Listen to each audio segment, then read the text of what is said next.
what you are basically. Deep, deep down, far, far in, is simply the fabric and structure of existence itself.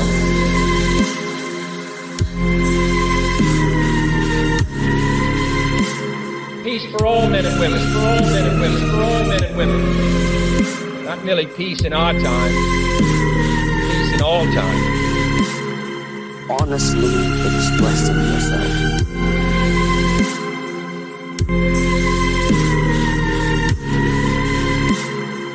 Peace for all men and women, for all men and women, for all men and women. Not merely peace in our time, peace in all time.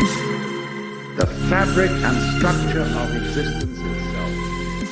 Hi everybody, welcome to the Parallel Mike podcast. I'm your host Mike, and a huge thank you for joining me for the latest episode. On tonight's show, we have a returning guest. His name is Ezra Millington. Ezra is a really fascinating guy. His life story is extremely interesting, and we got into much of that in our first interview. So what do me and Ezra speak about in tonight's show? Well, we talk about overcoming adversity. Of course, we talk about building ourselves up psychologically, learning how to turn disadvantages or obstacles into our strengths, and really building that high-performance mindset. And that's something that I think Ezra is a really good example of. So without further ado, let's get to it. Members, please head over to parallelmike.com to sign in and listen to the full episode.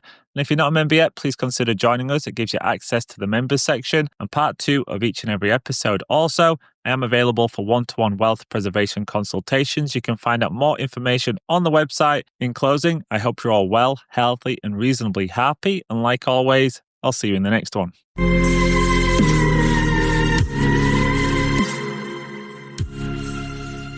Hi, everybody. Welcome to the Parallel Mike podcast. Tonight on the show, we have a returning guest, athlete and coach, and also founder of Total Man Development, Ezra Millington. Ezra, it's been a long time coming, my friend. I was just saying to you before we started recording, it's been 45 weeks, so almost a year since we last spoke, and I feel like a lot's happened between now and then. So maybe you just want to start, Ezra, by filling us in as to what you've been up to. How's life treating you? Yeah, 45 weeks, definitely a long time. But no, me and my family have been well. You know, I've continued with the training, the teaching, and I guess within that, a lot has happened just in terms of breakthroughs, like a lot of personal breakthroughs I've been seeing people have, just a lot of growth in a lot of different areas. And then for myself as well, like really, I guess really seeing and getting to experience a lot of what maybe I foresaw in a different time, being able to really walk in it now in these times, whether it was, you know, certain ambitions or dreams that, you know, in a couple of years, I want to be here, or I want to be experiencing, you know, this or that. I guess looking back in hindsight and really seeing that, oh, wow, like I have been experiencing a lot of what I've been dreaming of maybe even 2 years ago, 3 years ago. You know, that's really awesome. That's a really nice opening, because that's kind of what I wanted to talk about today. We were both athletes. You spoke about this in your first interview. You was a professional athlete, and you had that taken away from you because of injury. And I thought maybe we could talk tonight about some of the lessons that you learned from those experiences, reaching that high level and then having that taken from you. So before we begin, Ezra, going down that path, maybe you could just tell listeners a little bit about that backstory related to your athletic career and how it was taken from you. Yes. So it really goes back to 8 years old. 8 years old, I regular Saturday morning routine, come downstairs, pour myself a bowl of cereal, hop on the couch, and I'm, you know, just kind of surfing through the television stations. And I landed on a football game. From the minute I looked on that screen, it was actually the Montreal Alouettes versus the Toronto Argonauts. And I remember at that point in particular, I was actually a basketball player. So, you know, everything was basketball up to that point. But I remember just looking at the TV and it was just drawing me in. And I remember standing up and kind of like mimicking what, you know, those athletes were doing on the television. Definitely zoned in on the wide receivers and the defensive back, the skill positions. And I just knew that was in my future. Football was in my future. Fast forward to from 8 years old to 23 years old in the Montreal Alouettes change room as a rookie. That's So wild. Yeah.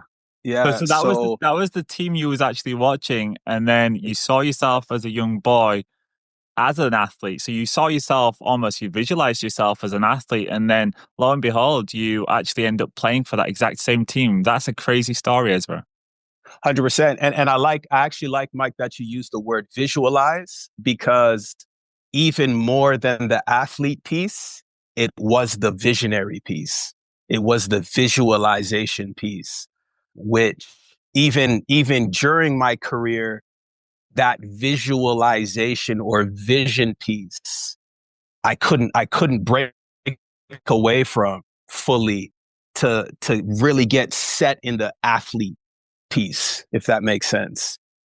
Yeah, it does make sense, but maybe you could flesh it out for listeners a little bit, because I think for people who have been involved in any kind of sport or any kind of performance, really, where you've got to perform at a high level, visualization is so normal. Today, I think most professional athletes will have a coach who works on psychology purely, but I don't think it's something that the everyday man and woman on the street know much about. And I don't think many people are incorporating it, despite it, in my opinion, being one of the most powerful tools that we've got, is to be able to see the future, to visualize ourselves in that future. That's it. So maybe you could tell us about how that influenced you in your life, because it sounds to me like you was doing it long before you was an athlete. Yeah, definitely a gift. When I talk about the visualization piece and the athletic piece, when I went pro, there was still so much, I guess, life outside of football that I was seeing. It's almost like if all me and my boys were all traveling down the same path, and professional football was our goal.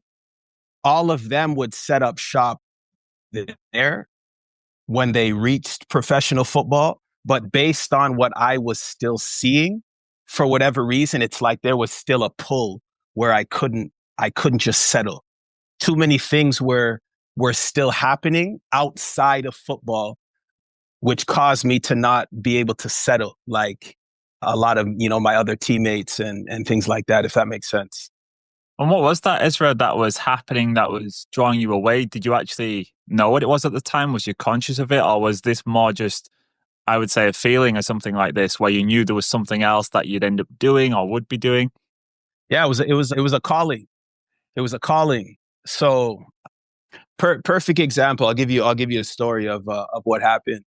So this is now in my third year in the league. I was now playing for the Toronto Argonauts. Just before you go on with the Mhm. story, Ezra, to put it into context for listeners that are not from Canada, what does that mean to them, the Toronto Argonauts? What kind of level is that? Is that a paid athlete role that you're in at that point? You've made it to the point where you're actually a professional who gets paid for the sport, Mhm. or is it a college level? Just flesh that out for us. Yeah, yeah, professional. So in Canada, that would be the highest level of football in my nation. If you go across the border to the US, that would be the equivalent in the US of the NFL. So I guess the CFL in Canada is the NFL of America. Wow. So yeah, so definitely getting paid and all of those things. Yes. Yeah, so at that point you've already summited quite a big mountain. Just to get to the point where you're being paid to do a sport, you've got to go through so many years of sacrifice and beat off so much competition who are trying to fight for that same spot. So you've already kind of summited one level, but now you've got a whole career where you've got to play and work against the very best in the country. So it's like a whole nother Everest to climb. And that's where you was at that point. You was in the professional leagues, but now you've got to prove yourself amongst the best in Canada. Right. Yes. And yeah, like I was saying earlier, there was two sides to it. It was the career side and the calling side, or the visualization side and the athletic side.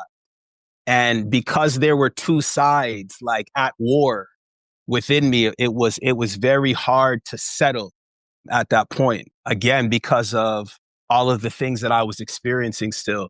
For example, I remember when I was on the Argos, there was this one guy in particular that he was from the US, California, actually. And I remember that there was something about this gentleman that I just felt this strong push that I need to go talk to him. I need to go talk to him. Now, mind you, this was in training camp. This is now my third year in the league on a brand new team. So this push of, nah, you need to go talk to this young man, I was fighting it. Why was I fighting it? I was fighting it because of the career, the career of nah, this is what you got to do right now. You gotta stay focused. You gotta do all of these things. That pressure side of the career, but then the calling, which was no, just go speak to him. I didn't know what to speak to him about, but I remember I never ended up speaking to him. He ended up getting released. So within that 2 week span, I never saw him again. Tell me how at the end of the season that summer, I'm just surfing through the web and I see this gentleman online. He had unfortunately, gone through some stuff, and he had actually murdered his mother and his father. Wow. And I was like, no way. First of all, there's no way that I'm happening to see this same gentleman online. This happened to be the same person that I knew I was supposed to speak to, and I never ended up speaking to him because of that just pressure of career. No, stay focused on your career. And I'll never forget the learning lesson that did for me in terms of visualization. And it was simply, it doesn't matter what space I'm in or what's going on. When I see something that I have to respond to, I need to do it, because clearly there's something that, may hang in the balance that's much bigger. Wow, that's really hard to even think about what that meant, that you was meant to speak to this guy. I'm guessing you don't take blame for what he did. He went out and did something terrible to his family, but maybe you saw it as something that you could have at least been, I don't know, a listening ear at that point, or a friend to him. And do you think that was maybe God that was pushing you towards maybe just reaching out and giving him a listening ear? Absolutely. Absolutely. I mean, the result of what I just shared was death, and the push was life. So whatever, I may have been supposed to say or do, it was simply life that he needed. And I really take away from that the power of both sides. Even today, what we're talking about, speaking of mindset, really the power of life or death, where life can empower your mindset, but the other side can absolutely stop things coming into your mind, which could guide your life down a different path altogether. And did you have any Mhm. more experiences like that, Ezra? Because I'm guessing as a professional athlete, there is no higher pressure than that, in my opinion, than being a high performance athlete is so cutthroat. So to have this other draw away from that must have been very challenging. It must have been quite disrupting. So tell me a little bit more about how that was for you. Yeah, I love that you say that there's no greater pressure than pro sports. And I would agree with you up until I discovered the call that I was battling, which was even more pressuresome, because like I shared, I'm pretty sure in previous episodes, for my entire life up till that point, I did not know who my father was, and I did not know who my mother was. So the internal pressure of not knowing what I believed I needed to know was actually much greater than any external pressure from a pro sports career. I guess I'm wondering, Ezra, everything that was going on in terms of your family life, was the sports initially something that gave you a distraction from that? No, for sure, Mike. On the surface, that's really what it is. And I wish life was surfaced. Like, I wish life was that shallow where it could just be that. But the crazy thing and the truth is that athletes was always just a label. because my identity was something I would discover later that, oh shoot, that's what I was functioning in the entire time. Where I always had identified with let me say the mindset of a leader more than just the label of an athlete. I was always battling this pull to lead more than just this desire to play. So yeah, on the surface, 100%, it was just, you know what? Definitely had a lot of issues with family, but who doesn't? But not everyone, I can say, was battling a calling like I was, a destiny where, looking back in hindsight, football just became the training ground for what I'm doing today.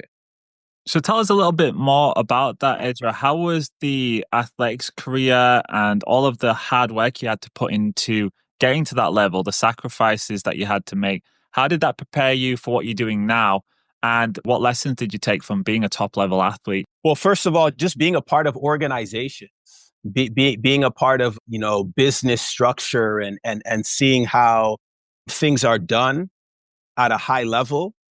That was definitely something in terms of what I'm doing today in Total Man Development, I was able to implement, right? Like if I hadn't been in 5 years of professional football, like I wouldn't have the knowledge or the know-how how to carry out what I'm doing today in that level, like from a business standpoint.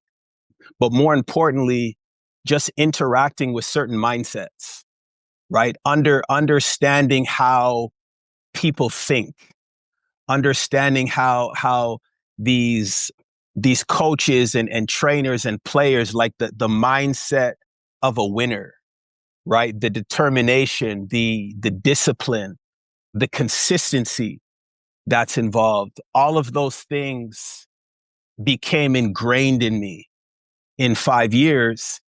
And I took those principles that I learned from a career and I was able to walk them out in a calling.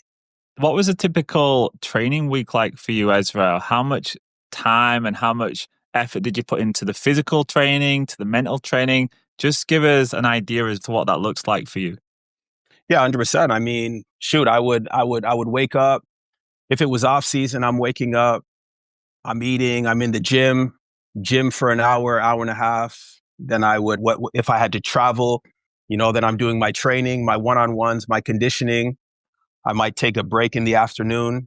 And then in the evening, I'm training again, whether that's, my plyometrics, my biomechanics training. And then I would, kind of do some sports psychology work at night, whether I'm working with with a mindset coach or something like that. So 8 hours of the day, right? Like you're training throughout. If I'm not training, I'm recovering.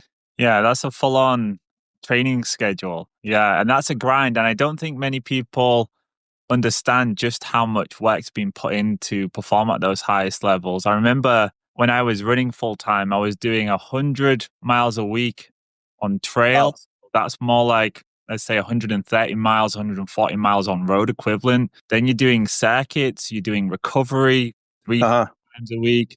I used to wake up, I'd go for a run, I'd come home, I'd go straight back to sleep. And then Wow. again, and maybe at 1 PM, and then I'd do my second run. Then I'd go Yep. home and I'd eat. And then I'd do in the evenings, just like you, the mental work, or I'd do plyometrics, circuits. So it's a grind, right? And you're doing it day in, day out. You're doing it every single week, every single month for years on end. You just get used to it. And I think that wasn't the problem for me. The hardest bit for me was actually the mental side of sports, actually believing like I could achieve the levels I wanted to achieve and like I could win those things that I wanted to win. And I found that was the difficult thing. And that's where I had to put the real time and effort. And I think for the everyday person who's not trying to get the best performance out themselves, they just want to be healthy. They just want to stick to a diet. They just want to get to the gym. It's usually the discipline side that's the biggest issue, but that's not it for you. You've got the discipline. You are happy to train. In fact, you're probably more likely to overtrain. That's probably the risk for an athlete like you to overtrain. But it sounds like to me, what you're saying is similar to what I experienced, that there's a psychological component and a mental element to the sports and to life in general that was actually drawing you away from that one specific path where I guess most athletes are going to focus totally on their athletic career, but you had a different calling. And maybe you can tell us a little bit more about what that calling was, Ezra, and what you transitioned into after sports. Yeah, absolutely. I like what you were saying earlier. First, I want to touch on that about, just the discipline side of the sport. Obviously, for any athlete, especially high level, there's a high level of discipline that's involved. That all came, if I'm going to be completely honest, that wasn't the hard part. Like football, like I said, from 8 years old, it was something that hit me at such a deep level. Like I said, I was playing basketball before. So there became this love for the sport where you didn't have to tell me to do it. And it came easy. As much as you have to work hard at things, it was always very, very, very natural to me. Like, I don't know, like even going to Ohio State, like I would go to Ohio State, like I would ball out at Ohio State. I went to Michigan, I would ball out at Michigan in camps. And it's like people would come up to me, coaches and trainers, and, oh man, like, you're really good. You could play D1 and all of these things. And it's like, I always just knew it was a gift. Like I always knew that as much as you have to work hard to develop it, it wasn't my football ability that I was developing and that I knew I had to develop. It was myself. So now to touch on what you're saying about the calling and transitioning me into what I'm doing today, the focus has always been internal, where the gift is free. And because it's a gift, you can operate in the gift, but it's the character. It's the character side that I struggled with and I had to pay a price to develop, because I was one person in football. I had a certain mindset in football. It was kind of toxic.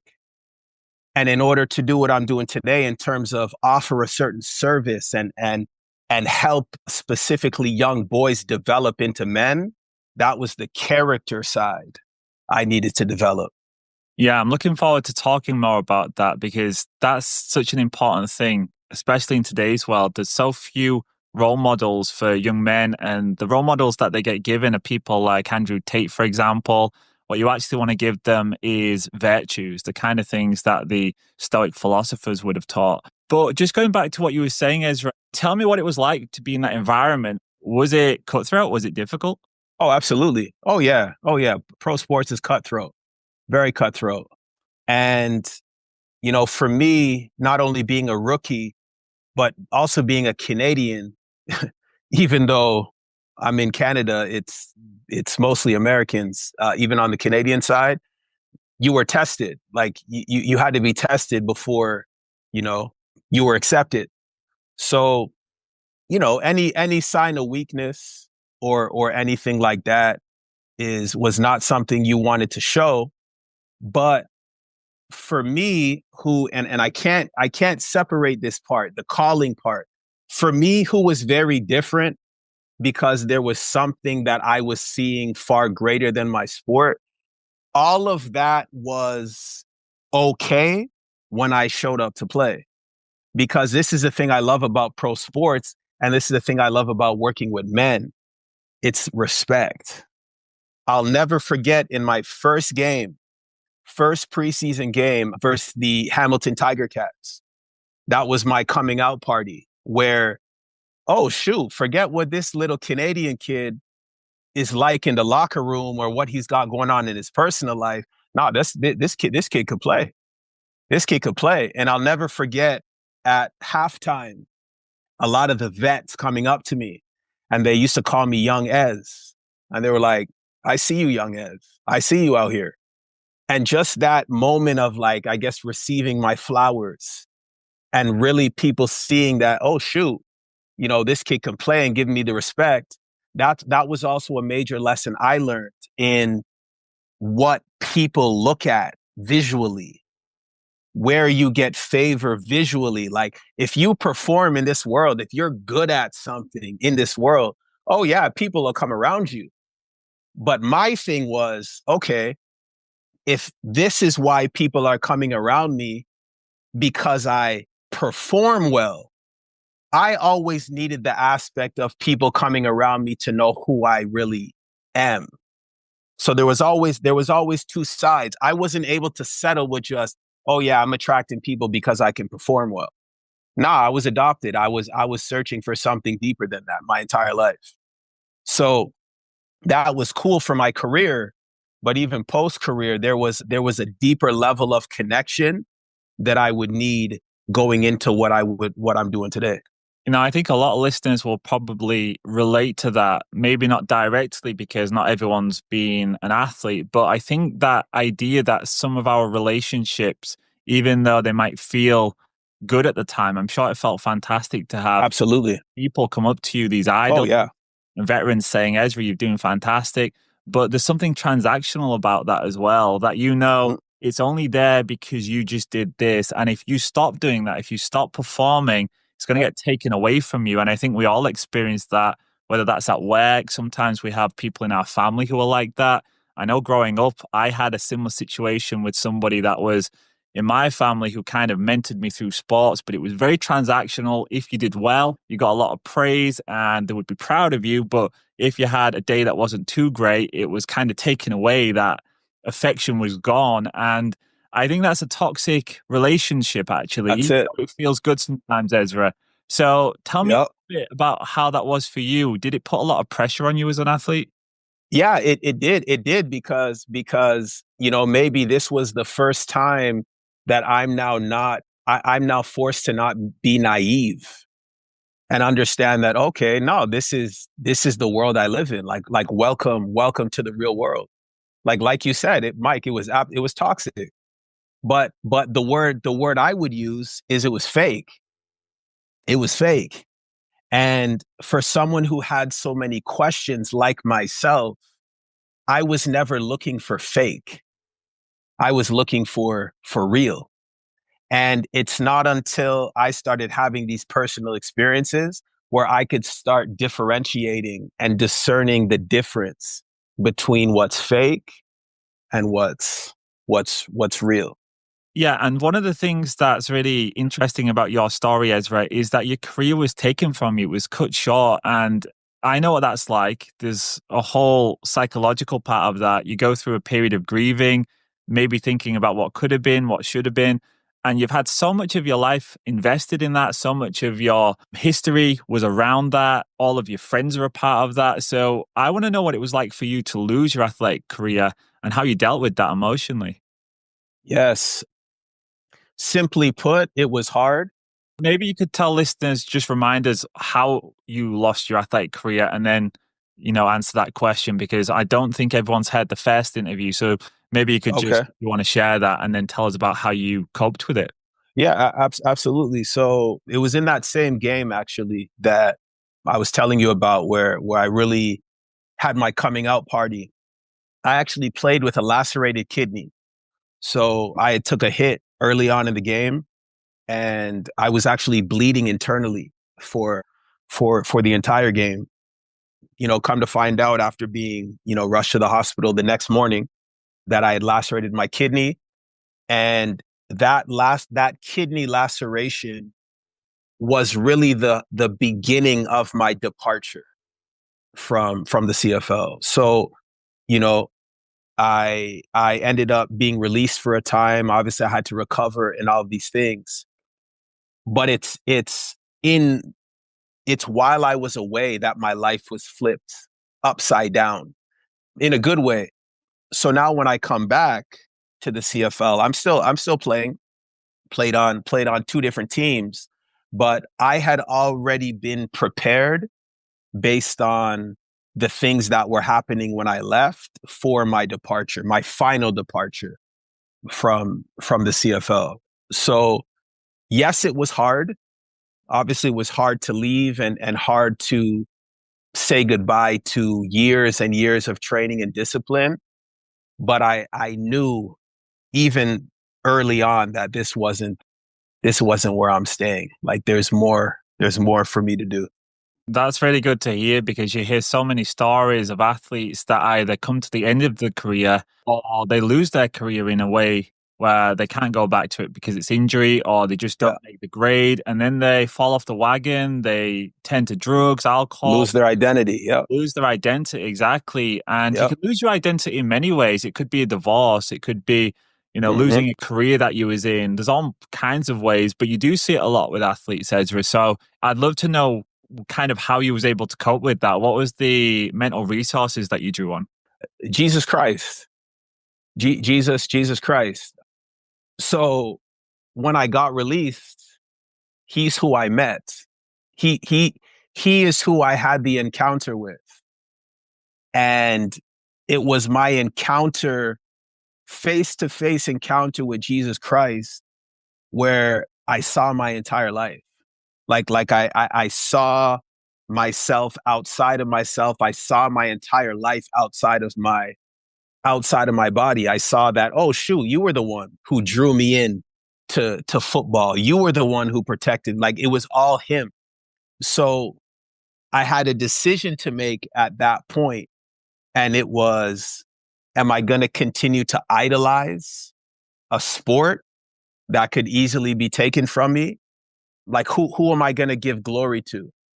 So after I had the encounter with him, I don't know if I shared this with you. I had met a prophet who said in 3 days you're going to meet someone. Lo and behold, 3 days I meet my wife, and all of these things while I'm away from my quote unquote career is being pieced together for me. Once I got back to the CFL, I was already so filled with awe of God that I knew the career had to go again for me to step out into my calling. Wow, that sounds like a powerful few months. Was it that you went through, Ezra? A few months, or was it a year-long period? What was the time gap there between leaving and coming back? About, I want to say 3 to 5 months, something like that. Wow. So can you tell us what actually happened? Like you said, you encountered God, and that could mean so many different things. What was it like, and how did that come about? No, I think it's simple. I don't think it could mean so many different things. I mean, I met a person, and his name was Christ. His name was Jesus Christ. Now, I guess where that could mean a lot of different things to different people are a lot of people's understanding of God is their own experiences versus a face-to-face encounter, which would put to rest any experience that they may have had. If I would have had a bad experience with, a person who maybe said they knew God, but then I met God for myself, that would put to rest the bad experience that I had, with that person. So I had a clear encounter with Jesus Christ, who said, basically, I'm gonna use you. I'm gonna use you to speak life and really, really to raise people out of a fallen thinking, a fallen way of thinking.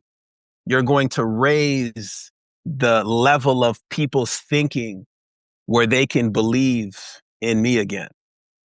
And when I got to the Winnipeg Blue Bombers, I I had a dream the day before I got cut. This was now my final team that I would be playing on. And I had a dream the day before, and I was going down the sideline, shaking the hand of the entire organization, thanking them for the experience and all these things. And I woke up the next day and I got released. And the last thing, the last thing I want to say, because I know you have been very vocal on the whole COVID-19 thing, and so have I. I it was a blessing that all of these things happened because I had to come out of a system. There was no way I was going to get vaccinated. There was no way I was going to subject my family and my children to that sinister, plot that the world encountered. But if I was going to have the strength to make a decision like that, in 2020, I had to learn how to grow my faith in God prior to that happening. So everything was strategic for these big events that are now happening in the world where people are like, they don't know what to do. Yeah, I agree with that, Ezra. I think that since 2020, a lot of people who didn't look at life as a spiritual journey, they've come back around now. And now they're thinking, no, there is a spiritual nature to this. And they're trying to figure that out. And not everyone has that encounter with Jesus like you did. Or maybe they just haven't opened the door to it. And I think some people purposely have that door closed, potentially That's because it. they had really bad experiences That's growing up. it. And I know there's so many people out there, Ezra, who just can't stand Christianity. They've had such a bad impression of it, maybe from the Catholic Church or maybe from society that paints it as something that's very rigid. So they will shun that, but they will then go and maybe look at more exotic things. Maybe, I don't know, it could be psychedelics, it could be New Age type religion. And that's one thing that I think is really sad, actually. It's really sad that something that's available to us in the West, it's right there, has been tarnished so much. And it sounds like you actually had a really visceral experience. So you never went through that questioning period of it. It was brought to you. But what would you say for people that are in that other camp and that haven't had those experiences and maybe actually have had really negative experiences? See, when I had my encounter with Jesus Christ, that was, in John chapter 3, it talks about you must be born again to see the kingdom and to enter the kingdom, right? So a person cannot enter anything that they first have not seen. You have to see something first to enter it. So for me, that was me seeing Christ, not hearing people talk, me seeing, having my own encounter opened the door for me to make a choice to walk in. The minute I walked in this door, I was like, oh shoot, I've never been here before. I've never seen myself on this side of the door. Everything became new. I had to learn everything again. I had to learn my history, everything. But my life was designed in such a way where I didn't know anything from the minute I was born, very early on. The minute I find out who I think my mom is not my mom, and who I thought my dad is not my dad, where does that leave someone like me? I'm open for an encounter. So I actually had an advantage because I didn't have a lot of stuff that people battle within their minds that keeps encounters away from them. So even how you talked about Christianity, oh, no. There's a major difference between Christianity and Christ. I didn't meet Christianity, and I am not a Christian. I don't claim to be a Christian. No, I met the person of Christ. Big difference. So unfortunately, a lot of people, and this goes back to the system, a lot of people are battling not other people, but they're battling systematic mindsets. They're battling mindsets.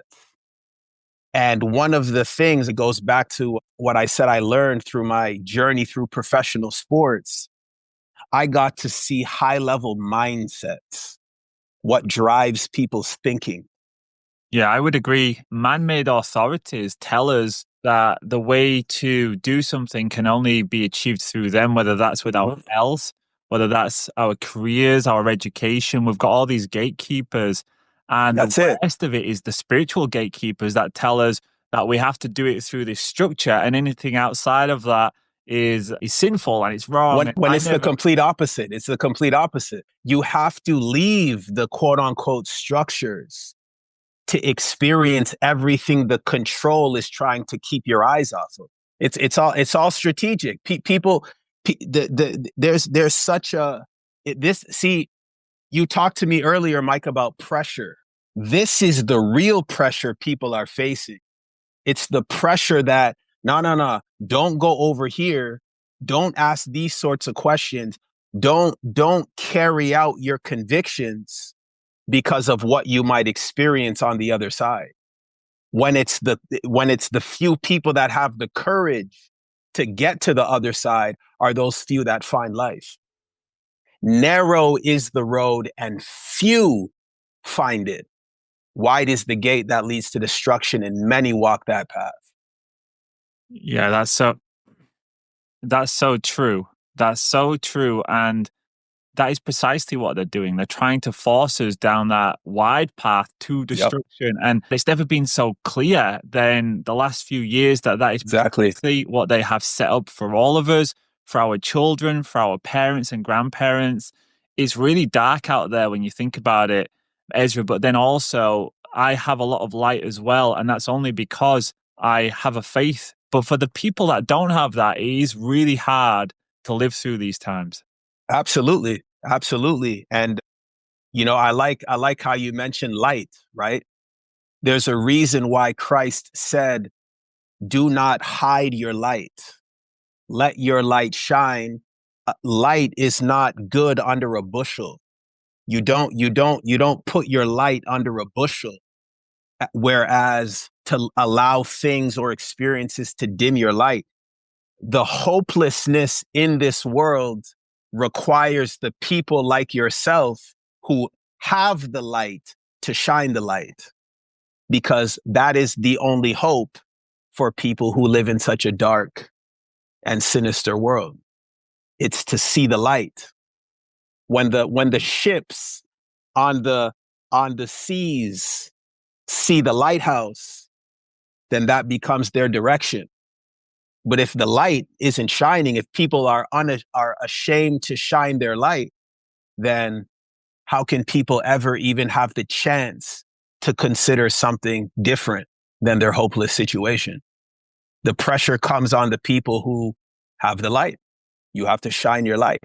And I think that's what you're doing with your coaching group. Am I right, Ezra? That's kind of where your path's taking you now. Yes. So, although we're doing many things like teaching, sports recruiting, coaching, mindset training, and all these things, the foundation is just that. The foundation is that it's how can I put it? Two greatest days in a person's life is the day they were born and the day they become born again. So the foundation behind everything we do is to help people find that life force, which is Christ, that can help them rise. Christ rose from the dead.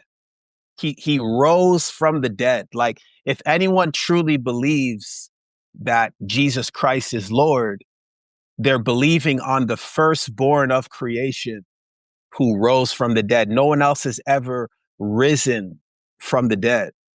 So if this is true, then we all have the ability through our faith in Christ to rise out of any situation we could find ourselves in. Yeah, and I think what you said throughout the first part of our interview is really important just to re-emphasize, and that's that all of those challenges that we go through in life, all of those hardships and the times where we feel like we're not going to make it out, but then somehow we do, and maybe we have life situations that we wouldn't have asked for. But when you get further down the path, it's so common to look back if you overcame those things to say, I'm so glad that happened, because Right. I'd never have built myself to where I am today. That's the strength you take with you when you overcome. And I think you had a challenging life, and particularly the stuff around your identity, but then you probably wouldn't have the power to motivate and inspire other people and to help them get their lives back on track had you have not gone through that. And in that way, we learn to embrace our hardships in the past. Absolutely. And everything that I've went through, it put the former mindset. Remember, this is all mindset. So I think that's another thing too that is very hard for people to grasp, is we are not our bodies. So right now, Mike, I'm looking at you physically.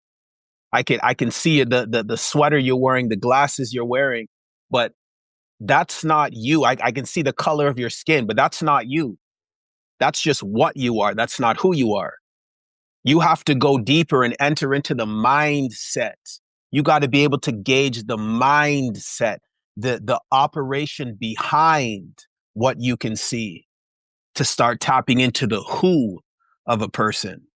What we are will die, but who we are will never die. So the power that we possess and the power of the mind is very scary when we understand we have the power, especially through Christ, to change our situation. But there has to be a breaking and a dying of the former man, the old way of thinking, for a new man to arise.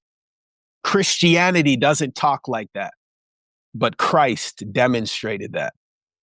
Yeah, that's a really awesome way to round off part number one, Ezra. And in part number two, that's precisely what I wanted to talk to you about, was about how people can start to build out that mindset. I know there's a lot of people struggling in the world right now, and probably some people listening to this are struggling.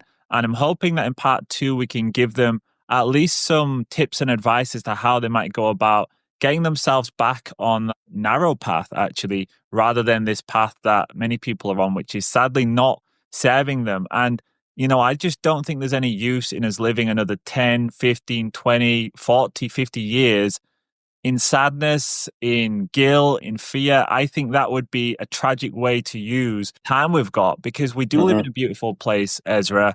Human beings, to me, still amaze me. Like, I still love being a part of this species of humans. We're so interesting. We're all so different. We've got so many unique qualities. And the mainstream is trying to tell us that we're actually some kind of parasite, and I'm hoping our conversation can counteract that in some way. So a big thank you for the first part, Ezra. Please tell listeners where they can find you, and I'll direct them to episode number 55, which was our first interview.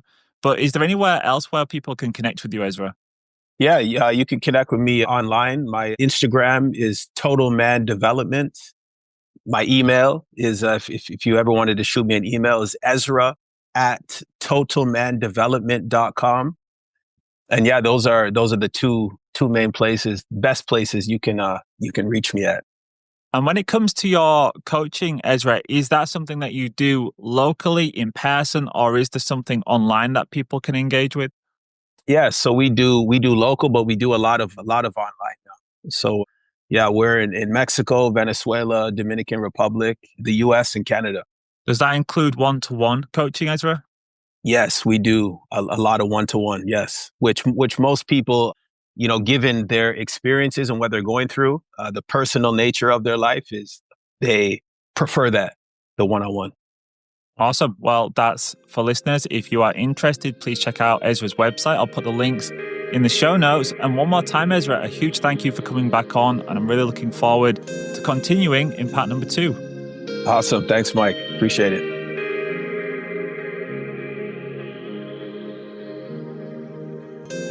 What you are basically. Deep, deep down, far, far in, is simply the fabric and structure of existence itself.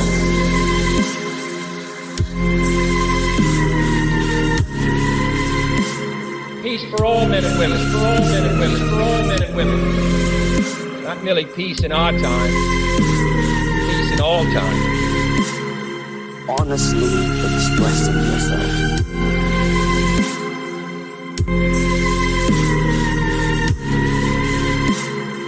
Peace for all men and women, for all men and women, for all men and women. Not merely peace in our time, peace in all time.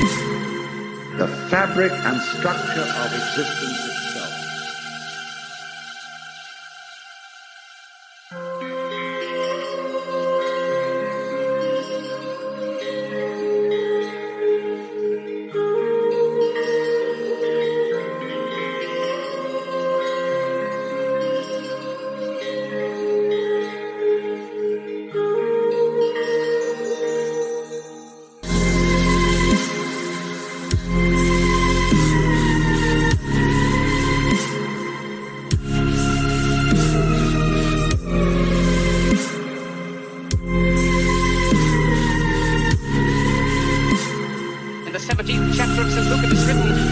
God is within man, not one man nor a group of men, but in all men, in you.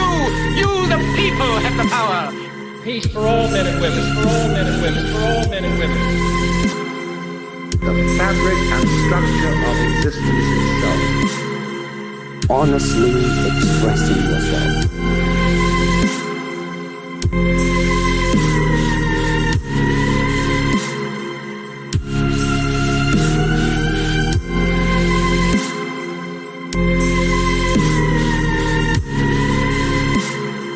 Peace for all men and women, for all men and women, for all men and women. Not merely peace in our time, peace in all time.